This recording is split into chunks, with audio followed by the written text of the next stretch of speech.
नमस्ते दोस्तों, welcome formula वाला। ठीक है। आज का टॉपिक रहेगा main source of error. Source of error का मतलब होता है एरर के स्रोत, कहाँ कहाँ से एरर ऑब्टेन होता है। ठीक है। सबसे पहले मैं बता रहा हूँ एरर क्या होता है। एरर क्या होता है? एरर के अंदर दो वैल्यू का डिफरेंस होता है। एक होती है ऑब्जर्व वैल्यू और एक रहती है ट्रू वैल्यू। ठीक है। ये दो वैल्यू रहती है। ऑब्जर्व वैल्यू का मतलब हमने कोई भी एक्सपेरिमेंट किया, वहां से ऑब्जर्वेशन टेबल बनती है अपनी, वहां से जो वैल्यू आएगी वो आएगी ऑब्जर्व वैल्यू। और ट्रू वैल्यू जो भी हमारा थ्योरेटिकल, जो भी आर्टिकल के अंदर जो भी हम वैल्यू लिखी रहती है ट्रू वैल्यू, वो होती है ट्रू वैल्यू। ठीक है। तो एरर क्या होता है? True value minus observe value, इसे हम कहते हैं एरर। ठीक है। ठीक है। इसका एक एग्जांपल दे रहा हूं मैं। जैसे मेरे पास titration of NaOH versus HCl। ठीक है। हम इसकी टाइट्रेशन करते हैं एनालिसिस के अंदर, NaOH वर्सेस HCl। ठीक है। NaOH versus HCl। तो उसमें हम क्या बनाते हैं? एक ऑब्जर्वेशन टेबल बनाते हैं, ऐसे बनाते हैं सभी लोग। ठीक है। NaOH versus HCl। ठीक है। उसमें हम तीन रीडिंग लेते हैं। कितनी रीडिंग लेते हैं? तीन। पहली रीडिंग सीरियल नंबर NaOH की ले ली और HCl की ले ली। ठीक है। उसमें तीन रीडिंग लेते हैं। हमने मान लिया कि ट्रू वैल्यू जो इसकी आएगी वो आएगी 10। ठीक है। यहां से हमने जो रीडिंग ली वो एक आई 9.8, NaOH की अलग लेनी है, HCl की अलग लेनी है। ठीक है। इसकी आई 9.9 और तीसरी जो रीडिंग आई NaOH की लेते हैं, HCl की नहीं लेते एट प्रेजेंट है। ठीक है। केवल NaOH का पढ़ाते हैं। वो तीसरी जो रीडिंग आई वो आई 9.6। अब इनकी मुझे एवरेज निकालनी है। अब मुझे क्या निकालनी है? इनकी एवरेज 9.8 प्लस 9.6 प्लस 9.9। तो इसकी एवरेज कितनी आएगी? 9 9 8 6 14 9 23। क्या आएगी? 23। और 9 9 18 और 9 27 29.3। मतलब क्या आएगा? 3 3 27, 2 3 7 21, 9.7। हमारी जो ऑब्जर्व वैल्यू आई वो आई 9.7। ये वैल्यू कौन सी हो जाएगी बेटे? ऑब्जर्व वैल्यू हो जाएगी। ये वैल्यू कौन सी हो जाएगी बेटे? ऑब्जर्व वैल्यू हो जाएगी। तो हमने क्या निकालना है? एरर निकालना है। तो एरर क्या हो जाएगा? 10 में से क्या माइनस कर दोगे बेटे? 9.7। कितना आएगा? 0.3 के लगभग। ये हमारा एरर है। ठीक है। इस प्रकार से हमें एरर काम आता है। अब आता है टॉपिक अगला, source of error. Source of error की बात आती है तो सबसे पहला जो सोर्स ऑफ एरर है वो आता है लेबोरेटरी में, या फिर एक्सपेरिमेंटल, इंस्ट्रूमेंटल भी कह सकते हैं। एक्सपेरिमेंट के टाइम लेबोरेटरी में जो इंस्ट्रूमेंट यूज होता है उससे भी एरर आता है। तो पहला आएगा इंस्ट्रूमेंटल एरर। पहला क्या आएगा? Instrumental error. Source of error के टाइप है ये।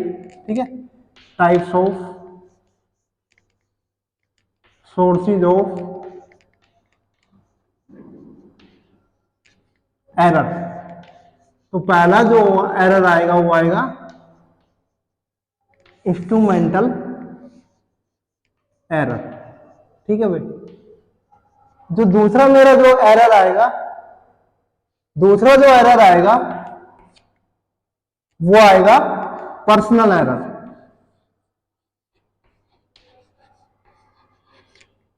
Personal error. दूसरा जो एरर आएगा वो कैसा आएगा? Personal error. ठीक है। तीसरा जो एरर आएगा वो आएगा केमिकल वाला एरर। केमिकल, या फिर हम इसे कह सकते हैं मटेरियल, या मटेरियल एरर। ठीक है, ये मेन तीन ली हम डिस्कस करेंगे। पर्सनल एरर मतलब खुद के से एरर आ सकता है। ठीक है, चौथा जो एरर आएगा वो क्या आएगा, वही तीन ही डिस्कस करते हैं। एक तो आएगा इंस्ट्रूमेंटल एरर जो इंस्ट्रूमेंट की वजह से आता है, एक आएगा पर्सनल एरर जो हम पर्सन खुद जो काम गलती करता है उसकी वजह से, और एक आता है केमिकल एरर या मटेरियल एरर। ठीक है, ये अब तीन एरर थे। ठीक है, अब एरर में एक छोटी सी और है, एक होता है डिटरमाइंड एरर और एक, ये तो type of source of error, मतलब इससे भी आ सकता है, इससे भी, इससे भी। ठीक है, अब मैं छोटा सा एरर के बारे में अलग से छोटा सा नोट बना लेना, अलग से एक बॉक्स में बना देता हूं। ये तो सोर्स ऑफ एरर थे, एक छोटा सा बॉक्स बना रहा हूं, उसमें लिख देता हूं मैं। एक होता है डिटरमाइन एरर, एक क्या रहता है डिटरमाइन एरर,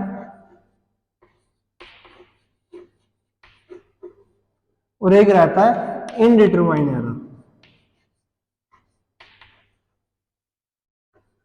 ठीक है भाई, एक रहता है मेरा डिटरमाइन एरर और एक रहता है इनडिटरमाइन एरर। ठीक है, डिटरमाइन एरर वो एरर रहते हैं जिनको हम इजीली डिटेक्ट कर सकते हैं। It can be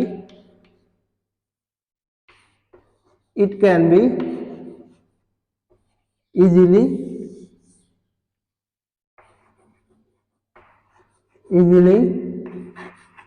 detect, it can be easily detect। ठीक है, इनडिटरमाइन एरर वो रहता है जिनको हम एग्जैक्टली नहीं इजीली हम डिटरमाइन नहीं कर सकते। It can not be easily detect. ठीक है, वो रहता है। इनडिटरमाइन एरर कई बार नुकसानदेह बहुत हो जाता है, जैसे फॉर एग्जांपल इसमें आता है पर्सनल एरर। ठीक है, इसमें कौन सा एरर आता है हमारा, पर्सनल वाला। इसके अंदर कई बार क्या आता है इनडिटरमाइन का मतलब इंस्ट्रूमेंटल एरर, कई बार हमें नहीं पता चलता इंस्ट्रूमेंट की वजह से एरर है क्या है, तो वो आएगा इंस्ट्रूमेंटल एरर। ठीक है, ठीक है भाई, ये थोड़ा सा इसको ना इधर से बना लेना यार, थोड़ा सा ऐसे कर लेना इसको ना। ठीक है, तो ये अपना होगा। अब हम आते हैं एक्यूरेसी प्रिसीजन इस वाली पे। ठीक है, और सिग्निफिकेंट फिगर, ये तीन टॉपिक और करते हैं यहाँ। एक्यूरेसी प्रिसीजन छोटा सा टॉपिक है। ठीक है, सिग्निफिकेंट फिगर थोड़ा सा बड़ा हो जाएगा, टाइम लगेगा। ठीक है, एक तीन वर्ड होते हैं, नहीं दो वर्ड होते हैं, दो ही वर्ड होते हैं, वो पार्शियल वाला पढ़ा नहीं रहा मैं। एक होता है एक्यूरेसी और एक होता है प्रिसीजन। इन दोनों में बेसिक सा बेटे डिफरेंस है। जैसे मेरे पास कोई एक्यूरेट वैल्यू है 10, ठीक है, यदि मेरी वैल्यू 10 ही आ रही है तो वो एक्यूरेट, और यदि मेरी वैल्यू कितनी आ रही है 9.9999 तो वह प्रिसीजन। बात है देसी भाषा में यही है। कोई मेरी ट्रू वैल्यू 10 है कि मैंने कहा कि स्टैंडर्ड वैल्यू सैंपल की 10 है, और यदि मेरी जो टाइट्रेशन मैंने की है, कुछ भी एक्सपेरिमेंट किया, उसकी भी वैल्यू 10 आ गई, और प्रिसीजन यदि उसकी वैल्यू 9.99 आए तो होगा प्रिसीजन, और यदि 10 आ गई तो क्या होगा, एक्यूरेट होगा। ठीक है बेटा, ये बात समझ में आई। एक मैं एग्जांपल और भी दे देता हूँ, दूसरी मेथड से समझाते हैं। जैसे आपने भाला फेंक प्रतियोगिता देखी होगी, ठीक है, हमने कहा कि आपका जो भाला है वो इस गोले पे, इस सर्कल पे लगना चाहिए। इसके किस पे, सर्कल पे। यदि सर्कल पे लग गया तो वो रहेगा एक्यूरेट, तो क्या रहेगा, एक्यूरेट। अरे यदि वो इधर लगा, इधर लगा, इधर लगा, इधर लगा, इधर लगा, तो उसे कहेंगे हम प्रीसाइज। तो हम क्या कहेंगे, प्रीसाइज। ठीक है बेटे, बात आई समझ में। अब अगला टॉपिक आता है सिग्निफिकेंट फिगर। ठीक है, हो गया टॉपिक। ठीक है, अब अगली वैल्यू, अगला टॉपिक आता है सिग्निफिकेंट फिगर। अगला जो टॉपिक है वो significant figure.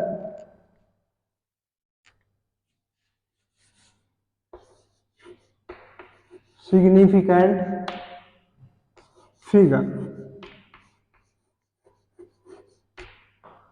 Significant figure. Significant figure का मतलब मैं एक एग्जांपल से बताता हूं। ये दो प्रकार, जैसे 1 2 4, इसमें पूछेगा कितने सिग्निफिकेंट फिगर है।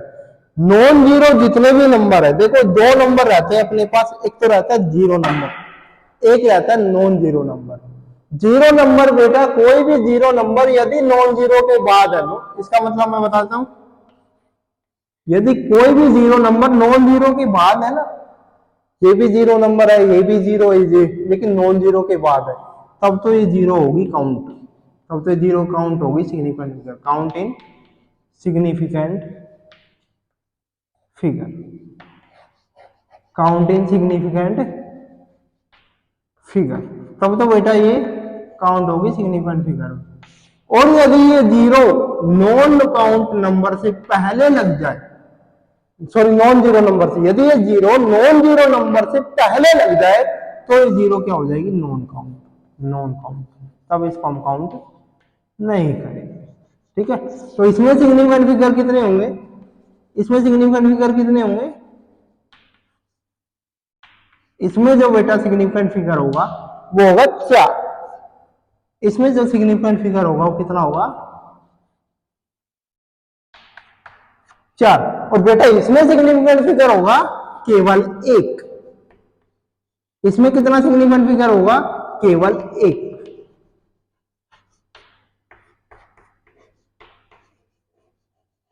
ठीक है, इसमें जो सिग्निफिकेंट फिगर होगा वो केवल होगा 1, और इसमें जो सिग्निफिकेंट फिगर होगा वो बेटा कितना होगा, 4। इतनी बात समझ में आई। ठीक है, उसके बाद सेकंड आएगा। अब इसमें सिग्निफिकेंट फिगर कितने होंगे, ये तो सारे नॉन जीरो है, तो इसमें सिग्निफिकेंट फिगर कितने रहेंगे, 4। इसमें कितने रहेंगे, 4। ठीक है, अब आता है पॉइंटों की डेसिमल वाला सिग्निफिकेंट फिगर। सेकंड हेडिंग बनाना, सिग्निफिकेंट फिगर इन डेसिमल्स। ये तो नॉन डेसिमल का था, अब आता है significant figure in decimals. Significant figure in decimal क्या होगा, डेसिमल।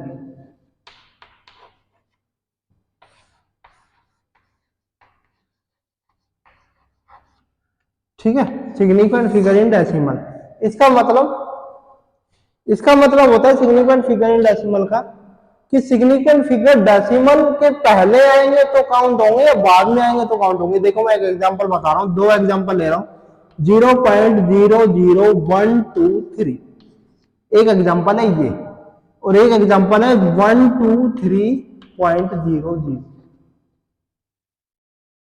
ठीक है, अब मुझे ये पता करना है कि इसमें कितने सिग्निफिकेंट फिगर होंगे बेटा, और इसमें कितने सिग्निफिकेंट फिगर होंगे। इसमें भी 3 सिग्निफिकेंट फिगर है और इसमें भी 3 है। कैसे, देखो बेटा, इन दोनों जीरो को, इस पॉइंट को हटाओगे तो क्या होगा बेटा, नीचे 100 आएगा ना, और 100 से 100 कट जाएगा, क्या बचेगा मेरा, 123 बचेगा। और 123 में कितने सिग्निफिकेंट फिगर है, 3। और इसके अंदर तो मैंने बताया था कि नॉन जीरो नंबर से पहले कितने भी जीरो उनको काउंट करना है। ठीक है, इसको हम कैसे लिख सकते हैं बेटा, एक तरीका और भी है, 123 1 2 3 4 5 गुणा 10 की पावर -5, तो इसमें कितने सिग्निफिकेंट फिगर हुए, 3। ठीक है, डेसिमल वाला क्लियर, कोई दिक्कत किसी बार कर दो। अब आता है सिग्निफिकेंट फिगर इन पावर। अगली हेडिंग बनाने सिग्निफिकेंट फिगर इन पावर, फिर हम पढ़ेंगे एडिशन, सब्ट्रैक्शन और मल्टीप्लिकेशन, बस 3 ही पढ़ेंगे। ठीक है, फिर एक बार मैं डिटरमाइन इनडिटरमाइन दोबारा पढ़ाऊंगा। ठीक है, बस 2 मिनट रुको, दोबारा पढ़ा दूंगा क्योंकि इसमें थोड़ा सा और बताना था। सिग्निफिकेंट फिगर इन पावर, इसके लिए मैं 2 एग्जांपल ले रहा हूं। एक एग्जांपल है 1.14 मल्टीप्लाई 10 की पावर -6। ठीक है, जो बेटा इसमें सिग्निफिकेंट फिगर आएगा, और एक एग्जांपल लिया मैंने 1.112 इंटू 10 की पावर -10। पावर बेटा कितने भी माइनस में हो चाहे कितने भी प्लस में हो, वो सिग्निफिकेंट फिगर में काउंट नहीं होगी। हमें उस पावर से पहले हमारा मल्टीप्लाई में जो नंबर है उसमें देखने कितने सिग्निफिकेंट फिगर है। जितने उसमें नॉन जीरो नंबर है उसको जीरो नंबर, यदि नॉन जीरो के बाद जीरो नंबर है तो उनको काउंट करना है। यदि नॉन जीरो से पहले, अब ये बताओ कि नॉन जीरो नंबर इसकी मल्टीप्लाई में कितने हैं, तो इसमें कितने सिग्निफिकेंट फिगर होंगे? 3, और इसमें कितने होंगे? 4। इस पावर से हमें कोई मतलब नहीं है, वो 10 की पावर -6 है, वो 10 की पावर -10 है, वो 10 की पावर -12 है, वो 10 की पावर -14 है, डजेंट मैटर। हमें ये देखना है कि पावर के मल्टीप्लाई में कितने नंबर है, उतने हमारे सिग्निफिकेंट फिगर होंगे। अब आता है significant figure in multiplication, addition करेंगे, फिर सब्ट्रैक्शन करेंगे और फिर मल्टीप्लिकेशन। ठीक है, अगली हेडिंग है सिग्निफिकेंट फिगर इन एडिशन। एक एक एग्जांपल करेंगे। जैसे कोई आपसे क्वेश्चन दे दे 1.24 प्लस 0.12, इसमें सिग्निफिकेंट फिगर बताओ। ठीक है, तो कैसे बताओगे बेटे? पहले तो इन दोनों को ऐड करोगे, जैसे भी आप सिंपली ऐड करते हो नंबरों को, ऐसे आपको ऐड करना है। 4 2 6, 2 1 3। ऐसे नहीं करना बेटा कि 3 इसमें है 2 इसमें, टोटल 5 हो गए। नहीं, पहले क्या करना है? ऐड करना है। जो भी मेरा प्रोडक्ट आएगा, जो भी मेरा रिजल्ट आएगा ऐड करने के बाद, उसमें मुझे सिग्निफिकेंट फिगर देखने कितने हैं? 3। तो इसमें कितने सिग्निफिकेंट फिगर है? 3, 1 2 3। ठीक है, बात आई समझ में? ठीक है, एक एग्जांपल लेते हैं सब्ट्रैक्शन का।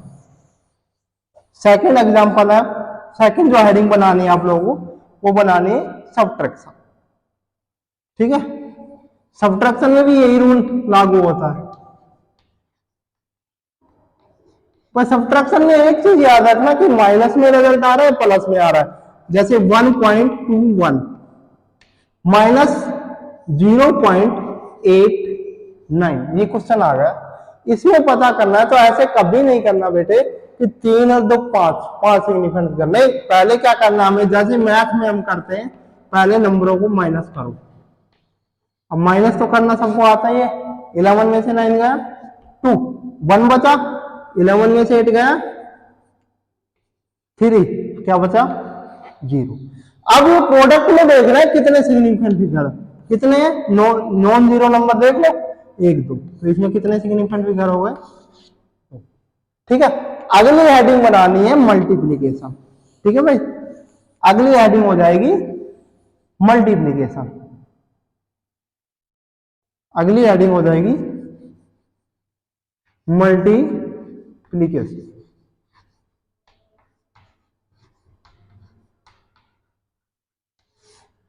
बता, तो मल्टीप्लीकेशन के टाइम क्वेश्चन आ जाता है 1.2 इंटू 10 की पावर -8 मल्टीप्लाई 1 या 0.4 मल्टीप्लाई 10 की power -9।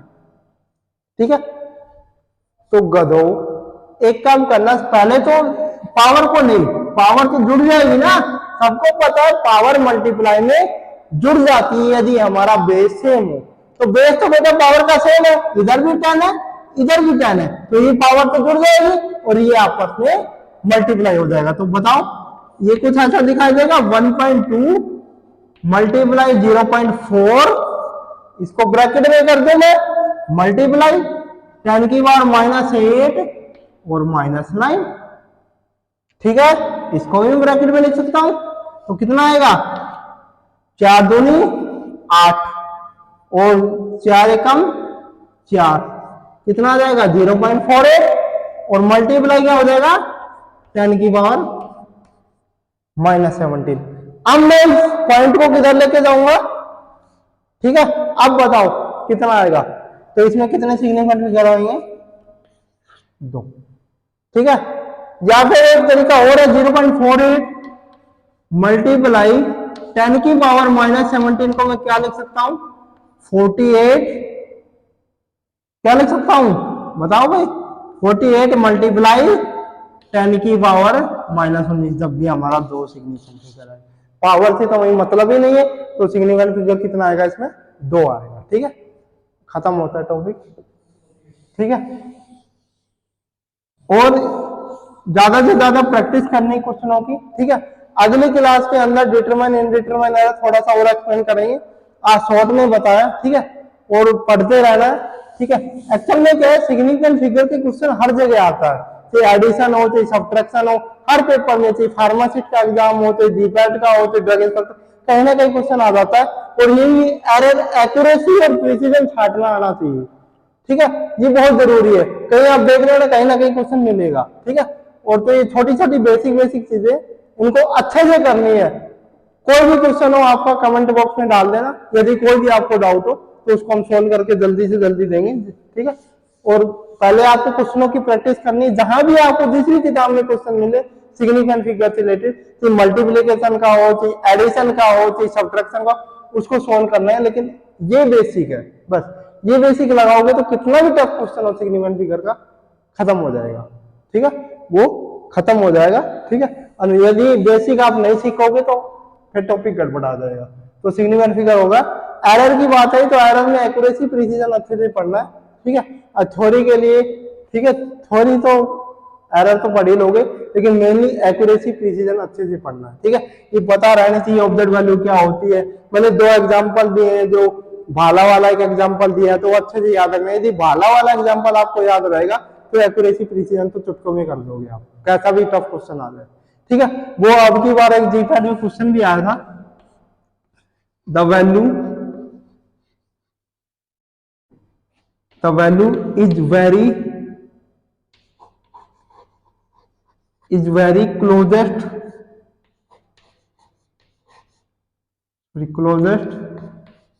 To accurate value, closest to accurate value. उसने कहा था कि एक वैल्यू है मेरे पास कोई भी, वो एक्यूरेट वैल्यू के बिल्कुल नजदीक है। उसने ऑप्शन बना रखा था, एक तो बना रखा था प्रिसीजन, एक बना रखा था एक्यूरेसी, एक उसने बना रखा था बोथ, और चौथा ऑप्शन था नन ऑफ द अबव। तो इसका आंसर आप कमेंट बॉक्स में दोगे। ठीक है, नन ऑफ द अबव। ठीक है, मेरे पास कोई भी वैल्यू है, वो वैल्यू बिल्कुल एक्यूरेट वैल्यू के बिल्कुल नजदीक है, तो क्या होगा, प्रिसीजन होगा, एक्यूरेसी होगा, बोथ होगा, नन ऑफ द अबव। ये जीपैट का क्वेश्चन है।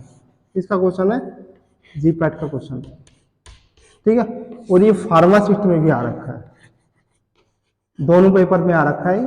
तो इसका आप आंसर कमेंट बॉक्स में दोगे, अगली क्लास में बताएंगे। थैंक यू, धन्यवाद, धन्यवाद बहुत बहुत आप लोगों का। ठीक है।